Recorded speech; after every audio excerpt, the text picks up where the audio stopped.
let's open this one up to the panel again. Pete, firstly, how does using Figured help to solve some of these longer term plans for the farmers that come to you for discussions? Look, it's an incredibly powerful tool. Clients that have presented scenario plans to bankers are quite shocked by the bankers' response, in terms of bankers are genuinely excited to see longer term views. But from a risk management perspective as well, it's critical that farm businesses, firstly, are viable, and secondly, are looking at how sustainable and robust they are over the longer term. If you're going to discuss succession planning with the client, the first step is to actually make sure that the farm business is viable and sustainable. We don't want to hand on something that isn't.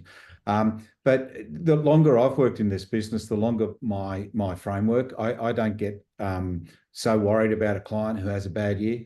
We all have droughts and flooding rains, and they're not necessarily meteorological. We've had some droughts and flooding rains with interest rates and livestock prices in Australia recently. But it's a real advantage, and provides that confidence again for clients to be able to sit down and map out the next 7 years, program in a couple of bad years, and build a business and a financial system that's going to cope with those sort of events.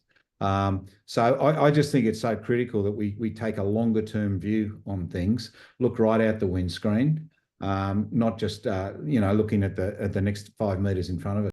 By modelling out some of these scenarios, we actually ask clients to come to a view of what sort of level, what is their appetite for risk. And it changes. I've said this a few times, but by putting these scenarios in front of people, so does this equate with where you want to go? Do you want certainty? Are you prepared to take opportunities? That might be a case of hurry up and wait. We won't sell on profile. Can I make that type of decision? And also modelling those significant variables that make or break a farm business, and that drives the risk management strategy. So the conversation of, what sort of return should I be getting, should also be framed in the same context as what sort of risk are you prepared to take. So that scenario planning helps guide that same discussion that said, is this an acceptable outcome?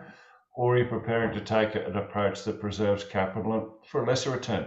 There's no right or wrong answer, but we're setting ourselves up to ask those particular types of questions. As I said, identify those variables that make a significant impact, and then we manage to that.